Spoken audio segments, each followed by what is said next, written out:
공기 중에는 지난 5년 동안 지겹도록 맡아온 기름진 음식 냄새가 떠다니고 있었다. 그 역한 냄새 속에는 형님인 미란에게서 풍기는 싸구려틱하면서도 코를 찌르는 향수 냄새가 뒤섞여 있었다. 이곳은 남편 진우가 태어나 자란 동네 구도심의 낡은 아파트였다. 거실 격지는 여기저기 들떠 있었고 마치 이 몰락해가는 가문의 위신이 아슬아슬하게 매달려 있는 것처럼 보였다. 식탁 중앙에는 윤기가 흐르는 갈비찜한 그릇이 놓여 있었다. 시어머니 박 여사의 장기인 요리였다. 하지만 예전의 매 식사 시간이 그랬듯 그 갈비찜 그릇은 아주 자연스럽고도 정교하게 아주버님인 상우와 형님 미란의 코앞에 배치되었다. 나와 진우의 앞에는 그저 가짓수를 채우기 위해 내놓은 콩나물 무침과 멸치볶음뿐이었다. 다들 멍하니 있지 말고 어서 들어, 어서. 박 여사의 주름진 얼굴에는 억지로 지어 보인 경사스러운 미소가 걸려 있었지만 그녀의 눈길은 끊임없이 큰아들 상우 쪽으로 향했다. 그 애틋한 눈빛은 금방이라도 눈가에서 흘러넘칠 것만 같았다. 상석에 앉아있던 시아버지 씨는 소주잔을 만지작거리며 헛기침을 두어 번 하더니 식탁을 톡톡 두드렸다. 먹기 전에 내가 중대 발표를 하나 하마. 우리 집안의 미래가 걸린 큰일이다. 내 가슴이 철렁 내려앉았다. 올 것이 왔다는 직감이 들었다. 석 달 전 시골에 방치되어 있던 종갓집 단과 가옥이 재개발 구역으로 묶이며 보상금이 나온다는 소식이 들려왔다. 가족 단톡방은 한바탕 뒤집어졌지만 그 소식이 구체화된 이후 시부모님은 입을 꼭 닫았다. 구체적인 보상 금액을 물을 때마다 그들은 아직 협의 중이다. 얼마 안 된다라며 말을 돌리기 일쑤였다. 내가 프로젝트 매니저로 일하며 협상 테이블에서 사람의 눈치를 살피는데 이골이 난 사람이라지만 그들이 이토록 잔인하게 판을 짤 줄은 꿈에도 몰랐다. 시아버지는 상의 주머니에서 네모듯하게 접힌 종이 한 장과 은행카드 하나를 꺼내 식탁 위에 탁 소리가 나게 올려놓았다. 보상금이 나왔다. 총 3억이다. 1인당 평균 연봉이 높지 않은 이 도시에서 3억은 그야말로 거금이었다. 진호의 눈이 잠시 반짝였다. 그는 무의식 중에 나를 쳐다봤다. 우리는 최근 이사를 계획 중이었다. 지금 살고 있는 좁은 20평대 아파트를 정리하고 아이를 위해 학군이 좋은 곳으로 옮기려 했지만 대출을 끼더라도 계약금이 4억 정도 부족한 상황이었다. 이 돈을 평등하게 나누거나 아니면 우리에게 30%만이라도 떼어준다면 모든 고민은 단번에 해결될 터였다. 하지만 나는 움직이지 않았다. 내 시선은 형님 미란에게 고정되어 있었다. 그녀는 입을 가리고 있었지만 숫자를 듣는 순간 입꼬리에서 비어져 나오는 그 주체할 수 없는 웃음을 나는 보았다. 순간 모든 것이 명확해졌다. 패는 이미 저들에게 보여진 상태였다. 오늘 이 자리는 우리 부부라는 일반인들을 앉혀두고 거리는 잔인한 연극에 불과했다. 이 돈을 어떻게 할지 네 어미랑 오래 상의했다. 시아버지는 소주를 한 모금 들이켰다. 독한 술기운에 얼굴을 찌푸리면서도 눈밑에 서린 탐욕스러운 빛은 감추지 못했다. 손바닥도 살이고 손등도 살이라지만 손가락 길이는 다 다른 법이다. 너희도 이 집안 사정 잘 알지 않느냐. 그는 말을 멈추고 드디어 진우를 바라봤다. 하지만 그 눈빛은 자식을 향한 사랑이 아니라 당연한 희생을 요구하는 차가운 신문관의 그것이었다. 진우야, 너랑 서연이는 둘 다 대학 나오고 대기업 다니면서 한 달에 7, 800씩은 벌잖니. 너희는 앞길이 창창하고 먹고 사는데 지장 없지만 네 형은 다르다. 시아버지는 돼지 족발을 뜯으며 입가에 기름기를 잔뜩 묻힌 상우를 가리켰다. 네 형은 가방끈도 짧고 그동안 사업한답시고 운이 나빠서 까먹은 돈이 얼마냐. 이제 미란이가 둘째까지 가졌다고 하니 우리 집안의 대를 이을 경사가 겹쳤다. 지금 저 애들이 사는 집은 너무 좁아서 큰 집으로 옮겨줘야 해. 그 말이 끝나기가 무섭게 시어머니 박 여사가 말을 낚아챘다. 마치 남편의 말이 충분히 애절하지 않았을까봐 걱정하는 듯한 태도였다. 그래, 서연아. 네가 동설하지만 진우보다 네가 서열상으로는 아래 아니니. 아주버님 내 어려운 형편을 좀 헤아려다오. 네 아주버님은 우리 집안의 꿀이야. 그 사람이 제대로 못 살면 나랑 네 아버지는 눈도 못 감는다. 밑밥은 충분히 깔렸다. 시아버지는 은행 카드를 상호 앞으로 밀어놓았다. 목소리에는 힘이 실려 있었다. 여기 2억 들어있다. 상우야, 이걸로 아파트부터 사고 남은 돈은 다시 사업 미천으로 써라. 이번에는 정말 정신 차려야 한다. 2억이라니요. 식탁 위에는 한순간 정적이 흘렀다. 족발을 뜯던 상우조차 멈칫했다. 그의 흐리멍덩하고 작은 눈은 탐욕스럽게 카드를 노려보더니 1초라도 늦으면 날아갈세라 잽싸게 낚아채 주머니에 넣었다. 고마워요, 아버지. 엄마.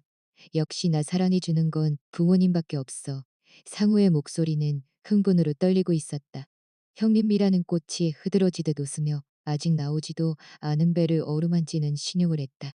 어머, 어머님도 참 이렇게나 많이 주시면 어떡해요. 그래도 우리 복덩이 손주를 위해서 저희가 뻔뻔하게 받을게요. 나와 진우는 마치 투명 인간처럼 그 소란스러운 잔치의 변두리에 앉아 있었다. 시아버지는 그제야 둘째 아들이 생각났는지 주머니를 뒤적거리더니 구겨진 수표 한 장을 꺼내 진우의 앞에 가볍게 던졌다. 진우야, 이건 1억이다. 너희 부부 맛있는 거 사 먹고 가전제품이라도 좀 바꿔라. 너희는 유능하니까 집안 쌈짓돈 탐내지 말고 형 좀 많이 도와주고 2구억 대 1억. 그 순간 나는 분노를 느끼지 않았다. 그저 황당할 뿐이었다. 손바닥과 손등이 다 같은 사이라더니 이들에게 내 남편은 살이 아니라 굳은 살이나 각질쯤으로 여겨지는 모양이었다. 아버지, 이게 지금 무슨 뜻이에요? 옆에 있던 의자가 날카로운 마찰음을 내며 밀려났다. 진우가 일어섰다. 극도의 분노로 그의 얼굴은 터질 듯이 붉어졌고 목에는 굵은 핏대가 붉어져 나왔다. 마치 성난 황소 같았다. 총 3억 준의 형한테 2구억을 주고 저한테 1억을 주신다고요? 어릴 때부터 편애하시는 거 참아왔어요. 형 공부 못할 때 돈 들여서 뒷바라지하고 저 대학 합격했을 때는 등록금도 제가 벌어서 내라고 하셨죠. 그런데 이건 조상님이 남긴 땅값이잖아요. 왜 이렇게 나누시는 건데요? 저도 이 집 자식이라니까요. 시아버지는 갑자기 식탁을 쾅 내리쳤다. 그 서슬에 숟가락과 젓가락이 어지럽게 튀어올랐다. 이놈이 어디서 눈을 풀하려. 내가 네 애비다. 내 돈 내 맘대로 나누겠다는데 네가 뭔데 참견이야? 그렇게 억울하면 너도 네 능력으로 3억억 벌어오든가. 어디서 감히 애비 앞에서 큰 소리야. 맞아요 도련님. 형님 미란이 이쑤시개로 이빨을 쑤시며 비아냥거리는 말투로 거들었다. 그녀의 경멸 섞인 눈빛이 내 배를 훑고 지나갔다. 이 돈은 집안대로 잇기 위해 쓸 돈이에요. 고래님네는 뭐에라도 하나 있어요. 결혼한 지 3년이 다 되어가는데 소식도 없으면서 이 돈 너희한테 줘봤자 결국 남의 집 좋은 일 시키는 거밖에 더 돼. 형수님, 입 다무세요. 진우가 고함을 질렀다. 우리가 아예 안 갖는 건 먼저 커리어 쌓기로 합의한 거지. 형수님이 상관할 바 아니잖아요. 어머, 칠리나 보네. 못 낳는 건 아니고 미란이 코 숨을 쳤다. 그만해. 시어머니 반 여사가 일어나 진우의 코앞에 삿대질을 했다. 이 못된 놈아. 고작 돈 몇 푼에 집안 싸움을 만들어? 네 형은 장손이고 이 집안의 기둥이야. 재산은 당연히 형이 다 가져가는 게 맞지. 네 마누라는 여우 같아서 그 돈 너희 손에 들어가면 우리 노인네들 챙겨주기나 하겠어? 이 돈은 네 형이 갖고 있어야 우리가 마음이 놓인다. 진우는 온몸을 부들부들 떨었다. 꽉 쥔 주먹에서 뼈마디가 부딪히는 소리가 들렸다. 나는 그가 돈 때문이 아니라 평생 단 한 번도 받아보지 못한 그 가련한 공정함 때문에 울고 싶어 한다는 것을 알았다. 그가 절연을 선언하려 입을 여는 순간 나는 그의 차가운 손등을 꽉 눌렀다. 진우가 소스라치게 놀라 나를 돌아봤다. 그의 눈은 핏발이 서 있었고 불신으로 가득 차 있었다. 나는 자리에서 일어나 분노의 기색 하나 없이 오히려 지극히 우아하고 비즈니스적인 미소를 지어 보였다. 식탁 위에 놓인 1억 원짜리 수표를 집어들어 찬찬히 살핀 뒤 아주 소중하다는 듯 내 가방 속에 넣었다.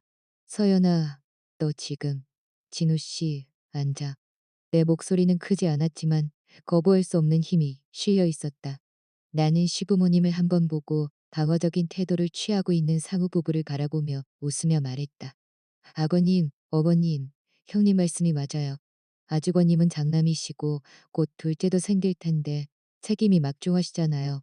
이 돈은 당연히 아주버님이 받으셔야죠. 저희는 대출금이 좀 있긴 하지만 아직 젊으니까 벌면 돼요.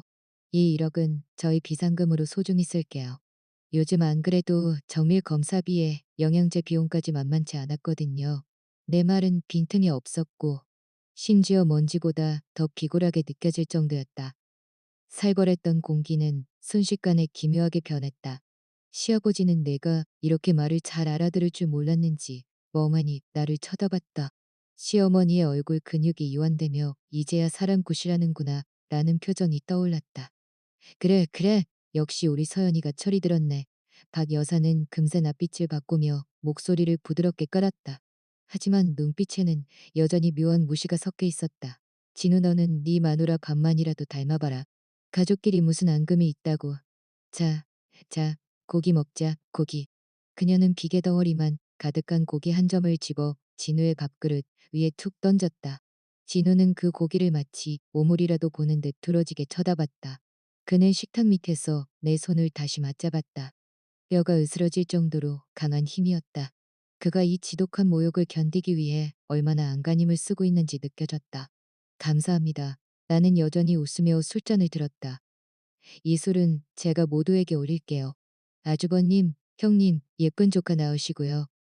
아버님, 어머님도 만수무강하세요. 돈을 이렇게 명확하게 나눠주시니 참 좋네요. 이제 각자 인생 살면서 서로 신세질 일도 없겠어요. 그럼 신세질 일 없어야지. 상우는 카드가 든 주머니를 툭툭 치며 우리가 마음을 바꿀까봐 서둘러 맞장구를 쳤다. 그 식사 시간 동안 나와 진우는 거의 젓가락을 움직이지 않았다. 2구억을 두고 버리는 그들의 천박한 미래 계획을 보고 들으며 어디에 빌라를 사고 차를 뭘로 바꿀지 떠드는 꼬락서니를 보며 내 머릿속에 미친 생각은 점점 더 선명하고 확고해졌다. 이 1억은 상속분이 아니다. 이건 위자료이자 우리 인생에서 그들을 도려내기 위한 파견 비용이었다. 그들은 우리의 인내심을 시험하며 수지타산을 맞추고 있었지만 나는 우리가 이 지옥에서 완전히 증발하기 위한 비용을 계산하고 있었다. 식사를 마치고 우리는 단 1분도 지체하지 않고 집을 나왔다. 부패한 곰팡이 냄새가 진동하는 아파트 단지를 벗어나자 차가운 밤바람이 불어왔다. 진우는 결국 참지 못하고 내 손을 뿌리치더니 길가에 주저앉아 머리를 감싸쥐고 오열하기 시작했다. 18형CM가 넘는 건장한 남자가 버려진 아이처럼 소리 내어 울었다. 서연아, 미안해. 내가 못나서 너한테 이런 꼴을 보이게 했어. 그게 2구억이야. 어떻게 우리한테 이럴 수가 있어? 도대체 왜? 나는 그의 등 뒤에 서서 가로등이 길게 늘어뜨린 그림자를 내려다봤다. 가방에서 티슈를 꺼내 그에게 건넸다. 진우 씨, 다 울었어? 내 목소리는 너무나도 차분했다. 나 스스로도 겁이 날 만큼 냉정했다. 진우가 눈물범벅이 된 얼굴로 나를 올려다봤다. 다 울었으면 차에 타. 운전석에 앉아 백미러로 아직 불이 밝게 켜진 그 낡은 아파트를 바라봤다. 입가에 서늘한 미소가 걸렸다. 이 1억은 우리가 잘 쓸게. 나머지 2구억은 걔들 관짝 자는 데 쓰라고 해. 무슨 소리야? 진우가 갈라진 목소리로 물었다. 나는 시동을 걸고 가속 페달을 끝까지 밟았다. 차는 화살처럼 어둠 속으로 돌진했다. 진우 씨, 3년 전 우리 뉴질랜드로 신혼여행 갔을 때 했던 말 기억해? 거기서 살고 싶다고 양을 쳐도 좋으니까 여기서 살고 싶다고 했던 말. 진우가 멍해졌다. 내가 그랬었지. 그럼 양 치러 가자. 양을 치든 적시를 닦든 저 흑혈기 같은 인간들만 없는 곳이라면 거기가 천국일 거야. 오늘 집에 가서 회의 좀 하자. 무슨 회의? 도주 계획. 나는 그 네 글자를 내뱉었다. 우리는 단순히 분가하는 게 아니야. 뿌리째 뽑아서 완전히 사라지는 거야. 이번에는 내가 저들의 판을 엎어버릴 거야.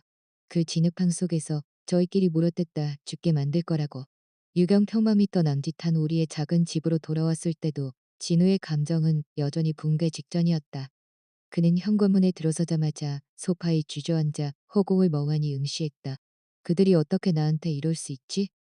나 다리 밑에서 주워온 자식인가? 나는 그를 위로하지 않았다.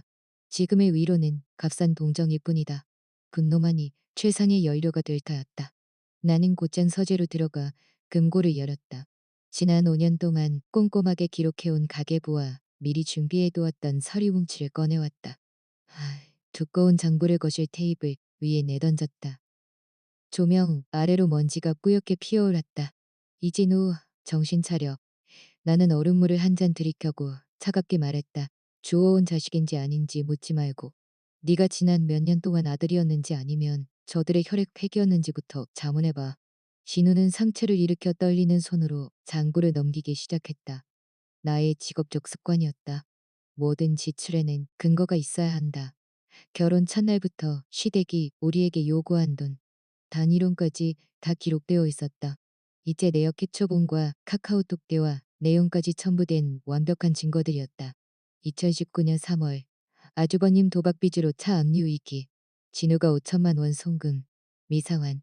2019년 10월 어머님 백내장 수술비 명목으로 3천만 원 요구. 확인 결과 그 돈으로 형님 금팔찌 사준. 미상환. 2020년 설날 아주버님 차 바꾼다며 1억 빌려감. 차용증 없음. 미상환. 2021년, 2022년 빽빽하게 적힌 숫자들은 마치 거머리 떼처럼 징그럽게 도열해 있었다. 진우의 손이 덜덜 떨렸다. 마지막 페이지를 넘겼을 때 나는 감정 없는 목소리로 총액을 읊었다. 이진우, 지난 5년 동안 우리가 저 집에 갖다 바친 돈만 총 4억 3천만 원이야. 명절 선물, 용돈, 자질구레한 경조사비는 빼고도 이 정도야. 우리 지금 이 집 전세금 얼마지? 우리가 아끼고 아껴서 네가 그 좋아하던 운동화 한 켤레 안 사고 내가 가방 하나 안 사고 모은 돈이 결국 저 인간들 배를 불린 거야. 그런데 오늘 결과가 뭐야? 나는 그의 앞에 무릎을 굽히고 앉아 그의 눈을 똑바로 응시했다. 오늘 그 1억은 너한테 주는 돈이 아니야. 거지 취급하며 던져준 적선이고 네 입 막아서 아주버님이 이 9억 챙기는데 반의하지 말라는 입막음 비용이라고. 진우는 장부를 쾅 닫고 괴로운 듯 얼굴을 감싸 쥐었다. 서연아, 그만해. 나도 알아.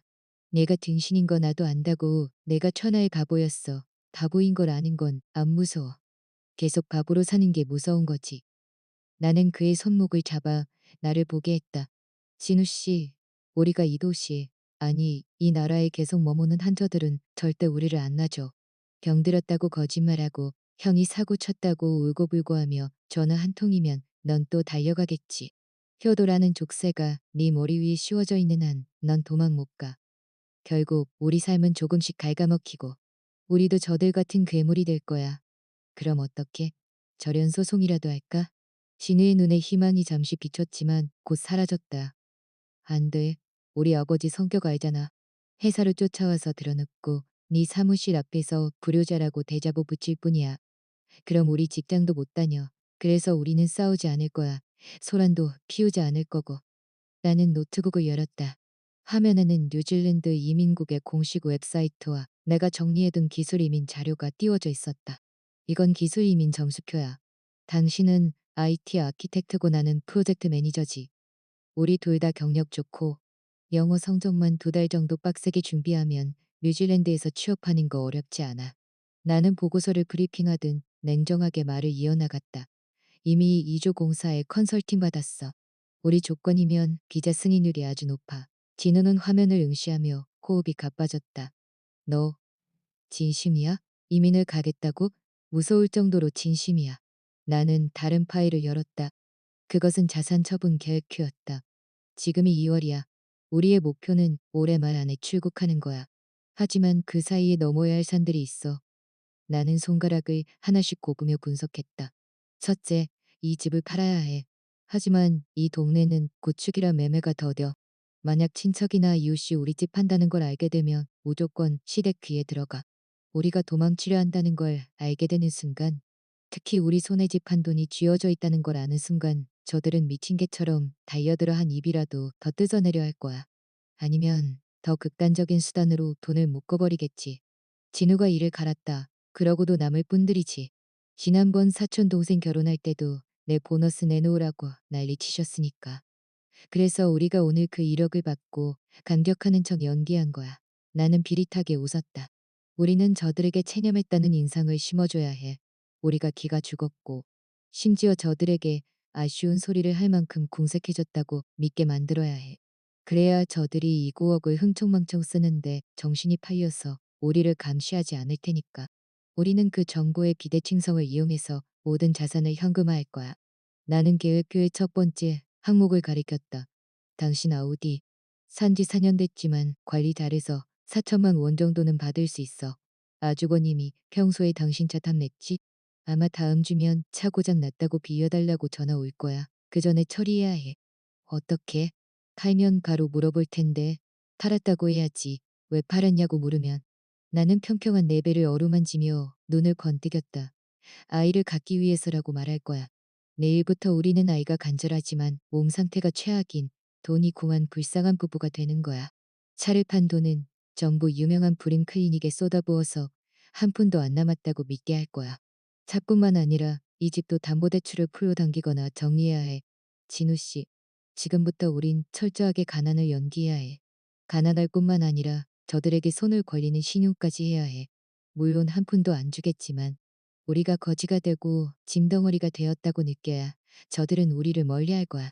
우리가 멀리 떠날수록 저들은 속 시원해야겠지. 진우는 내 눈을 보며 충격에서 경이로움으로, 그리고 마지막에는 배수진을 친 비장함으로 변해갔다. 그는 갑자기 나를 꽉 껴안더니 내 어깨에 얼굴을 묻었다. 서연아, 당신 뜻대로 할게. 이 지옥에서 벗어날 수만 있다면 나도 끝까지 연기할게. 좋아. 그럼 내일 회사에 연차내. 처부터 처분하고 산부인과 가서 불임 관련 진단서 가짜로라도 떼올 수 있는지 알아보자. 상태가 심각할수록 좋아. 창밖의 어둠은 깊었고 멀리서 명멸하는 네온사인들은 사람을 잡아먹는 낡은 세계의 불빛 같았다. 하지만 우리는 그 어둠 속에서 피안을 향해 나아갈 준비를 마쳤다. 그날 밤 우리는 잠들지 않았다. 스탠드 조명 아래에서 하나하나 자산을 대조하고 짐을 정리했다. 낡은 사진 한 장을 찢을 때마다, 불필요한 물건을 버릴 때마다 내 몸을 옥죄던 사슬이 조금씩 풀리는 기분이었다. 하지만 빌런들의 탐욕은 내 예상보다 훨씬 빨랐다. 다음 날 아침, 진우는 연차를 내고 자신의 고물 이루었던 아우디를 몰고 중고차 매매단지로 향했다. 그 차는 우리가 결혼할 때 친정 부모님이 보태주신 소중한 자산이었기에 진우는 그 차를 자식처럼 아끼며 닦고 조여왔다. 매매 상인에게 차 키를 넘겨주고 입금 내역을 확인하는 진우의 눈에는 말로 다 못할 아쉬움이 서려 있었지만 그보다 더 큰 감정은 기묘한 해방감이었다. 4천만 원 조금 넘게 입금됐어. 산인이 차 상태가 너무 좋은데 왜 이렇게 급하게 파느냐고 묻더라고. 당신이 시킨 대로. 가족 중에 중병 환자가 있어서 급전이 필요하다고 했지. 진우가 내민 스마트폰 화면 속 숫자를 확인한 나는 곧바로 돈을 미리 만들어둔 비상금 계좌로 이체했다. 시부모님은 고사하고 그 누구도 존재조차 모르는 비밀 계좌였다. 이제 우리는 배수진을 쳤다.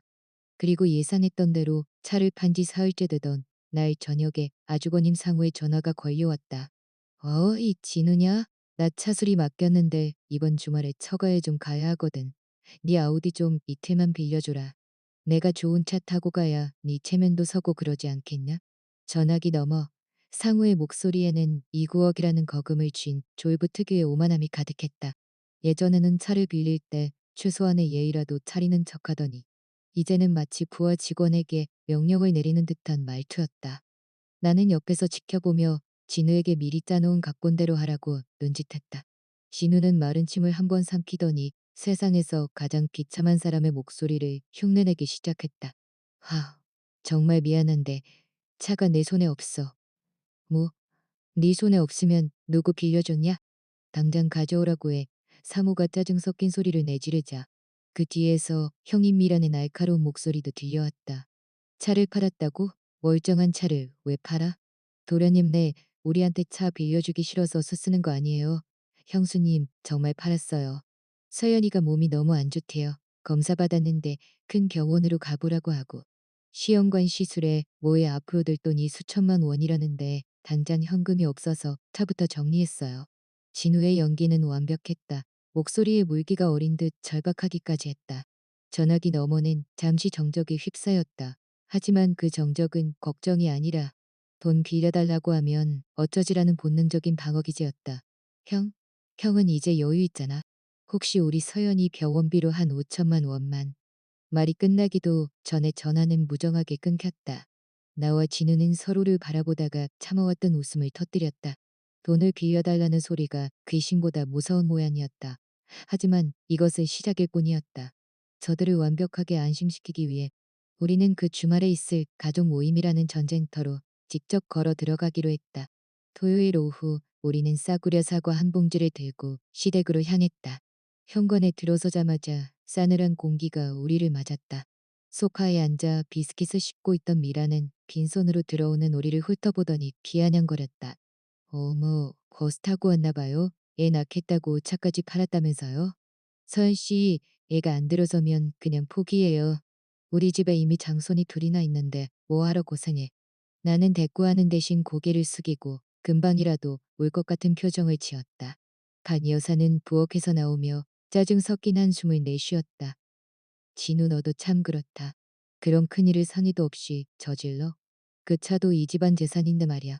네 형은 지금 사업하느라 돈이 얼마나 필요한데 너희는 툭하면 돈 빌려달라고 소리나 하고.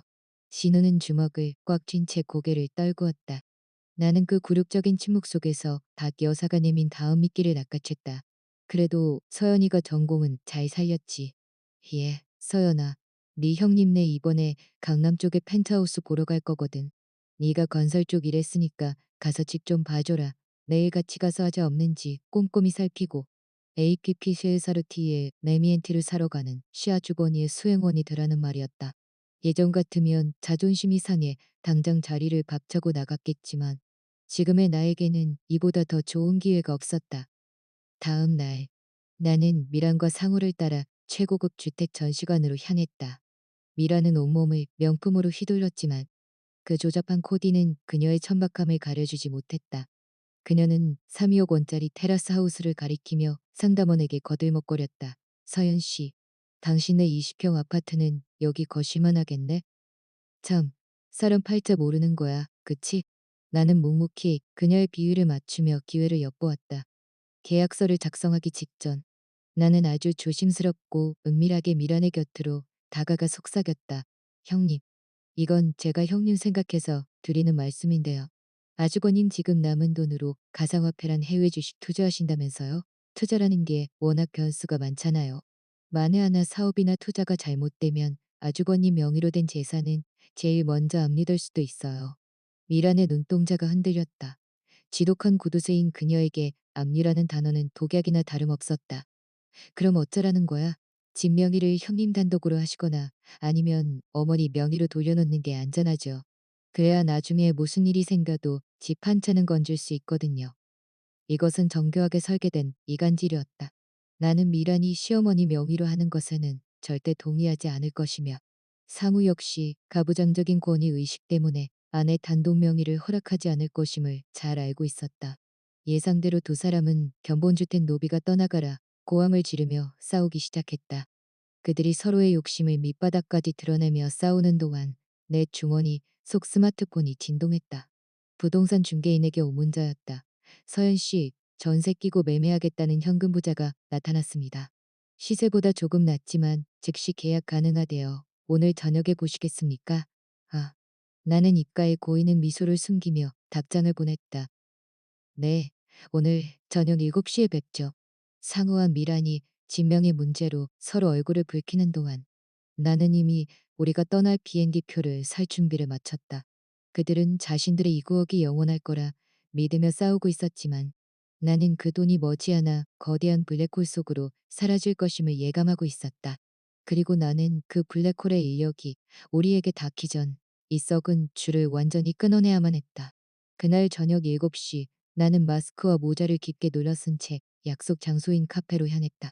중개인을 통해 만난 매수인은 전형적인 사업가 인상의 중년 남성이었다. 그는 중학교에 입학할 아들을 위해 학군지를 미리 확보하려는 목적이었기에 3개월간의 단기 임대차 반전세 조건에도 흔쾌히 동의하며 빠른 소유권 이전을 원했다. 계약은 일사천리로 진행되었고 마침내 내 계좌에 찍힌 2~6억 원의 입금 알림을 확인하는 순간 내 심장은 비로소 안도의 박동을 시작했다. 기존의 예금과 차를 처분한 돈까지 합쳐 우리 손에는 이제 약 2억억 원의 현금이 쥐어져 있었다. 이것은 우리가 지구 반대편으로 날아갈 수 있게 해줄 튼튼한 날개였다. 나는 이 돈을 여러 개의 다른 계좌로 분산 이체한 뒤 마지막으로 누구에게도 공개하지 않은 비밀 계좌의 하나로 모았다. 겉으로는 평범한 직장인이었으나 속으로는 치밀하게 대탈출을 준비하는 지하 공작원이 된 기분이었다. 우리의 이민 준비는 프로젝트 매니저로서의 내 경력을 10분 발휘하여 간트 차트 GANTT, CACART 형태로 관리되었다. 진우는 퇴근 후 영어 성적 IELTS 확보에 매진했고 나는 각종 공증 서류와 직업 평가 자료를 완벽하게 구비해 나갔다. 낮에는 성실한 직원으로 밤에는 탈출을 꿈꾸는 동맹군으로, 그리고 주말에는 시댁의 무시를 견디는 가련한 부부로 사는 이중 생활은 피곤했지만 묘한 긴장감과 자극을 주었다. 그러던 어느 날 마주거님 상우가 가족 단톡방에 세상을 바꿀 블록체인 기술이라는 제목의 기사 링크를 올리며 소란을 피우기 시작했다. 스타 프로젝트라는 이름의 그 투자는 한 달 만에 원금의 3배를 불려준다는 전형적인 폰지 사기였다. 하지만 이 9억이라는 눈먼 돈을 쥔 아주버님에게는 그것이 신의 계시처럼 보였던 모양이다. 그는 이미 1억억 원을 투자했다며 곧 모두에게 벤츠를 한 대씩 뽑아주겠다고 호언장담했다. 형님 미란 역시 남편의 투자 안목이 대단하다며 매일같이 명품 사진을 올리고 시부모님의 비위를 맞췄다. 시부모님은 큰아들이 가문의 길이 나라며 칭송하기 바빴고 그 허황된 관계 속에서 오직 나와 진우만이 냉정한 관철자로 남았다. 4월이 되자 진우와 나는 목표했던 영어 성적치 5점을 획득했고 기술 이민을 위한 모든 자격 요건을 갖추게 되었다. 하지만 바로 그 시점에 형님 미란의 탐욕이 우리의 마지막 자산이라 믿고 있는 아파트로 향했다. 그녀는 갑자기 사과 한 봉지를 들고 우리 집을 찾아와 우리 형편이 어려우니 집 명의를 자신에게 넘기라고 제안했다. 집을 담보로 대출을 받아 우리 병원비를 마련해 주겠다는 뉴질랜드까지 들릴 법한 뻔뻔한 수작이었다. 나는 그 제안을 듣고 속으로 코웃음을 쳤지만 겉으로는 벼랑 끝에 몰린 여인처럼 어깨를 떨며 연기했다. 그리고 그날 밤 진우는 각본대로 미란에게 전화를 걸어 우리 집까지 탐내느냐며 불같이 화를 냈다. 이 소라는 곳 시부모님의 귀에 들어갔고 우리는 다음 날 저녁 가족 심판을 받기 위해 호출되었다. 우리는 최대한 초췌한 모습으로 시댁에 들어섰다. 시아버지는 들어오자마자 진우에게 무릎을 꿇으라고 소리쳤다. 그 순간 내가 먼저 차가운 바닥에 굴썩 주저앉아 눈물을 쏟아냈다. 아버님, 어머님, 다 제 잘못이에요. 제가 못나서 아이도 못 갖고 집안에 분란만 일으켰어요. 나의 갑작스러운 굴복에 기세등등하던 시부모님과 상우부부는 당황한 기색이 역력했다. 나는 울먹이며 이 집만큼은 우리의 마지막 고루이니 제발 건드리지 말아달라고 애원했다. 비굴하기 짝이 없는 모습이었지만 이것은 시아버지의 권위의식을 만족시키고 그들의 경계심을 완전히 무너뜨리기 위한 고도의 전략이었다. 시아버지는 결국 만족스러운 듯 허공을 향해 손을 휘저으며 집 이야기는 그만두라고 상황을 정리했다. 우리는 무사히 그 자리를 빠져나왔다. 돌아오는 길 나는 얼굴에 가짜 눈물을 닦아내며 진우에게 말했다. 때로는 무릎을 꿇는 게 항복이 아니라 상대의 눈을 가리고 칼을 갈 시간을 벌기 위한 거야. 이제 우리에게 남은 시간은 얼마 없었다. 아주버님이 몰두하고 있는 스타 프로젝트의 그래프가 불길한 붉은색으로 요동치는 것을 보았기 때문이다. 폭풍이 몰아치기 전 우리는 이 도시에서 흔적도 없이 사라져야 했다. 시댁에서 돌아온 직후 나는 곧바로 이주공사에 연락하여 모든 비자 신청 서류를 서둘러 제출하도록 독촉했다. 동시에 국내에서의 마지막 사무적 절차들을 착수했다. 은행 계좌 해지, 건강보험 및 국민연금 관계 정리, 각종 공적 기록 보관 등 모든 과정이 번거롭고 시간이 걸렸지만 하나씩 완료할 때마다 자유의 한 걸음 더 가까워지는 기분이 들었다. 우리가 현재 살고 있는, 아니 실제로는 이미 매각하고 다시 빌린 이 아파트의 임대 기한은 7월 말까지였다. 이는 우리가 늦어도 7월 말 전에는 반드시 이곳을 떠나야 함을 의미했다. 예상했던 대로 아주버님 상호의 상황은 급격히 악화되기 시작했다. 5월 중순 그가 맹신하던 스타 프로젝트 플랫폼에서 돌연 시스템 업그레이드를 이유로 일주일간 출금을 정지한다는 공고를 올렸다. 이런 수법은 플랫폼이 야반도주하기 전에 전형적인 전조였다. 상우는 처음엔 일시적인 기술 문제일 뿐이라며 단톡방에서 사람들을 안심시켰지만 일주일이 지나고 보름이 지나도 웹사이트조차 열리지 않자 완전히 이성을 잃었다. 그는 투자한 1억억 원의 현금이 공중분해될 위기에 처하자 방 안에 틀어박혀 자신을 유혹했던 지인에게 미친 듯이 전화를 걸었지만 상대는 이미 증발해버린 뒤였다. 형님이란 역시 예전처럼 명품 가방을 자랑하지 못하고 집안에서 상우를 향해 독서를 퍼부었다. 시어머니 박 여사는 화병으로 입술이 부르튼 채 매일같이 통곡하며 사기꾼들을 저주했다. 그런데 놀랍게도 그들은 그 모든 화풀이의 대상을 우리로 정했다. 어느 날 밤, 박 여사는 전화를 걸어 우리에게 고함을 질렀다. 너희가 가난하다고 엄살을 피우며 그 1억 원을 가져가는 바람에 우리 집안 재운이 다 달아난 거다. 너희는 우리 집을 망친 굴기란 것들이야. 나는 그 터무니없는 비난을 들으면서도 내심 쾌재를 부렸다. 어머니 아주버님이 투자에 실패한 게 저희랑 무슨 상관인가요? 진우가 냉정하게 대꾸하자 박 여사는 더욱 날뛰었다. 어떻게 상관이 없어. 너희가 집안의 복을 다 쫓아버렸는데 당장 그 아파트라도 팔아서 형손에 건 거 메워 넣어라. 너희 대기업 다닌다며 사장한테 빌리든 대출을 받든 1억을 당장 가져오란 말이야. 진우는 불가능하다는 말을 남기고 전화를 끊어버렸다. 그들은 이제 수단과 방법을 가리지 않았다. 주말 오후 시부모님과 상호 부부 네 사람이 우리 집 현관문을 미친 듯이 두드렸다. 이 불효자식아, 당장 문 열어. 시아버지 이씨의 고함이 복도에 울려 퍼졌고 이웃들이 하나둘 문을 열고 구경하기 시작했다. 이진우, 김서연. 안 나오면 노인 학대로 경찰에 신고할 줄 알아. 미란의 날카로운 비명도 섞여들었다. 우리는 거실에 앉아 차를 마시며 인터폰 너머의 그 추악한 얼굴들을 지켜봤다. 마치 우리와는 상관없는 삼류 연극을 보는 기분이었다. 그들이 물러간 뒤 나는 실제 집주인인 사업가에게 연락해 상황을 설명하고 사과했다.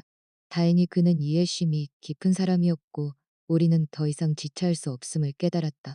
나는 7월 20일로 예정되어 있던 오클랜드행 비행기 표를 확인하며 마지막을 준비했다. 6월 말의 어느 오후 마침내 기다리던 메일이 도착했다. 미시스 ONG, CONGRSSSSS, YOURNEWZCS 승리, GVND, 미인 CSSVN, APPROVD. 나는 서재에서 공부하던 진우에게 달려가 휴대폰을 내밀었다. 진우는 메일을 확인하고 10초간 멍하니 서 있더니 나를 번쩍 안아들고 빙글빙글 돌았다. 우리가 해냈어. 서연아, 정말 해냈다고. 그는 아이처럼 환호하며 눈물을 흘렸다. 하지만 기쁨도 잠시 시댁 쪽에서 더 큰 폭탄이 터졌다. 상우가 남은 2~9억 원의 보상금까지 다른 가상화폐 플랫폼에 쏟아부었다가 모조리 날린 것이다. 총 2~9억 원이 흔적도 없이 사라졌다. 그날 밤 시댁은 아수라장이 되었다. 부부싸움 끝에 가구들이 박살났고 시아버지는 고혈압으로 쓰러져 응급차에 실려갔다. 시어머니는 땅을 치며 통곡했다. 진우가 병문안을 갔을 때 시아버지는 아들의 안부를 묻는 대신 그 아파트를 팔 거냐 말 거냐부터 물었다. 그는 여전히 재산에만 집착하고 있었다. 게다가 상우가 손실을 메우기 위해 사채에 5억 원을 끌어다 썼다는 사실까지 밝혀졌다. 사채라는 단어는 우리를 소름 끼치게 했다. 그들이 절망 끝에 우리에게 어떤 짓을 저지를지 알 수 없었다. 진우 씨, 비행기표 앞당겨야겠어. 다음 주 금요일 7월 10일로. 나는 단호하게 말했다. 이제 우리에겐 일주일의 시간만이 남았다. 일주일 후 이 세상에서 이진우와 김서연이라는 이름은 영원히 증발할 것이다. 시아버지 이씨의 입원은 새로운 도덕적 납치극의 무대가 되었다. 큰아들 상우가 전 재산을 탕진한 것도 모자라 사채 5억 원을 썼다는 사실이 알려진 후 시아버지의 혈압은 내려갈 줄을 몰랐다. 그는 병상에 누워 찾아오는 친척들에게 자신의 불인을 하소연했고 시어머니 박 여사는 그 원인을 교묘하게 우리에게 돌렸다. 둘째 내외가 비정해서 그렇다. 그때 집을 팔았으면 장남이 사채까지 쓰지는 않았을 거다라며 눈물을 쏟아내는 그들의 모습은 가관이었다. 이것은 우리를 불효자로 몰아세워 굴복시키려는 마지막 시도였다. 수요일 나는 진우를 혼자 병실로 보냈다. 타협이 아니라 완전한 결판을 내기 위해서였다. 진우가 병실에 들어서자 시어머니는 독서를 내뱉었고 시아버지는 집을 팔 거냐 말 거냐 여 소리를 높였다. 하지만 진우는 흔들리지 않았다. 3억억 보상금을 형한테 다 줄 때 저도 아버지 자식이라는 생각은 해보셨어요? 진우는 차가운 목소리로 가슴속 깊이 묻어두었던 말을 꺼냈다. 시어머니가 장남이니까 당연하다고 소리치자 진우는 휴대폰을 꺼내 녹음 파일을 재생했다. 지난번 모임에서 내가 몰래 녹음했던 재산은 당연히 장난것이라거나 자식도 없는 동선애에게 돈을 주면 남 좋은 일 일하며 우리를 무시하던 그들의 육성이 병실에 울려 퍼졌다. 시부모님의 얼굴은 순식간에 창백해졌다. 진우는 마지막으로 그간 우리가 저 집에 갖다 바친 돈을 정리한 장부 복사본을 내려놓았다. 앞으로 아주버님 빚은 저희와 상관없습니다. 두 분 부양비는 법이 정한 최저 금액만 보낼 겁니다. 진우는 뒤도 돌아보지 않고 병실을 나왔다. 평생을 억눌려 살던 나약한 아들은 그곳에서 죽었고 비로소 나의 남편이자 한 남자로 다시 태어났다. 우리는 마지막 정리 단계에 돌입했다. 5년의 추억이 깃든 집이었지만 우리는 미련 없이 흔적을 지워나갔다. 짐은 단 2개의 커다란 이민 가방과 배낭에 담긴 것이 전부였다. 여권, 비자 서류, 학위 증명서, 그리고 몇 벌의 옷가지뿐이었다. 나머지는 지인들에게 나눠주거나 폐기했다. 텅 빈 방을 보며 나는 슬픔보다 해방감을 느꼈다. 출국 전날인 목요일 오후 뜻밖의 손님이 찾아왔다. 초췌해진 형님 미란이었다. 그녀는 텅 빈 집안을 보며 의아해했다. 나는 인테리어 공사를 위해 가구를 다 치웠다고 둘러대며 마지막 연기로 그녀를 안심시켰다. 미라는 거실 구석에 내가 일부러 놓아둔 명품 가방들을 보며 눈독을 들였다. 그것들은 내가 예전에 행사장용으로 샀던 가짜 제품들이었다. 버릴 거면 놔줘요. 탐욕스럽게 가짜 가방을 챙기는 그녀를 보며 나는 실수했다. 그녀는 우리가 영원히 사라질 기회를 눈앞에서 놓친 채 가짜 전리품에 기뻐하며 떠나갔다. 우리는 현관 열쇠를 우체국 택배 봉투에 담아 집주인에게 발송되도록 예약했다. 7월 10일 금요일 우리는 집이 아닌 공항 근처의 5성급 호텔에 투숙했다. 그날로 우리는 세상과 연결된 모든 끈을 끊었다. 국내 유심카드는 부러뜨려 견기에 흘려보냈고 모든 SNS 계정에서 로그아웃했다. 들리는 소문에 따르면 우리가 사라진 뒤 시댁은 그야말로 지옥이 되었다고 한다. 우리가 짐을 다 빼고 증발했다는 사실을 알게 된 시어머니는 경찰에 신고까지 했지만 성인의 자발적 가출로 처리될 뿐이었다. 분풀이할 곳이 없어진 그들은 우리 친정 부모님 집까지 찾아가 난동을 부렸고 결국 경찰이 출동하며 집안 망신을 톡톡히 샀다. 7월 20일 마침내 떠나는 날이 왔다. 국제선 출발 대학실에서 전광판을 바라보는 순간 비로소 실감이 났다. 진우 씨, 우리 진짜 가는 거야? 그래, 이제 시작이야. 비행기가 활주로를 박차고 오를 때 창밖으로 멀어지는 도시의 불빛을 보며 나는 눈물을 흘렸다. 그것은 억압받던 전반생과의 이별이자 새로운 삶을 향한 축복의 눈물이었다. 뉴질랜드 오클랜드의 공기는 맑고 투명했다. 우리는 북쪽 해안가의 마당이 딸린 아담한 중고주택을 구입했다. 진우는 IT 회사에 취직해 저녁과 주말이 있는 삶을 살게 되었고 나는 와인 수출 회사의 마케팅 팀장으로 자리를 잡았다. 우리는 럭키라는 이름의 골드 입양했고 3년 뒤에는 예쁜 딸아이도 태어났다. 그 사이 한국의 시댁은 완전히 무너졌다. 사채업자들에게 시달리던 상우는 다리가 부러져 장의를 입었고 형님 미라는 가상과 폐물을 챙겨 첫사랑과 도망쳐버렸다고 한다. 시아버지는 뇌졸중으로 세상을 떠났고 시어머니는 치매 증세를 보이며 구걸하듯 살아간다는 소식을 건너들었다. 어느 설날 아침 모르는 번호로 영상통화가 걸려왔다. 화면 속에는 몰라보게 늙고 초라해진 시어머니가 있었다. 그녀는 울먹이며 상우가 다시 도박에 손을 대서 다리를 잘릴 위기라며 1억만 빌려달라고 애걸했다. 최후의 도덕적 압박이었다. 나는 말없이 카메라를 돌려 우리 집 정원을 비췄다. 푸른 잔디 위에서 뛰노는 강아지, 럭키와 예쁜 원피스를 입은 우리 딸, 그리고 바비큐를 준비하며 행복하게 웃는 진우의 모습이 화면에 가득 찼다. 어머니 뭔가 오해하신 것 같은데 저희는 도망친 게 아니에요. 나는 담담하게 선언했다. 3년 전에 드린 그 1억은 저희 여비였어요. 저희 가족은 이미 뉴질랜드로 이민 왔고 다신 한국에 돌아갈 일 없습니다. 새해 복 많이 받으세요. 나는 미련 없이 통화 종료 버튼을 눌렀다. 그리고 그녀의 번호를 영원히 차단했다. 나중에 들은 이야기로는 그녀가 그날 통곡하며 보응이다라고 울부짖었다고 하지만 내 마음에는 아무런 동요도 잃지 않았다. 남반구의 하늘에는 눈부신 불꽃이 터지고 있었다. 나는 남편과 딸을 품에 안으며 미소 지었다. 최고의 복수는 증오가 아니라 당신들이 상상조차 할 수 없을 만큼 행복하게 잘 사는 것, 그리고 당신들을 완전히 잊어버리는 것임을 나는 이제 안다. 나의 진짜 인생은 이 별빛 아래에서 이제 막 시작되었다.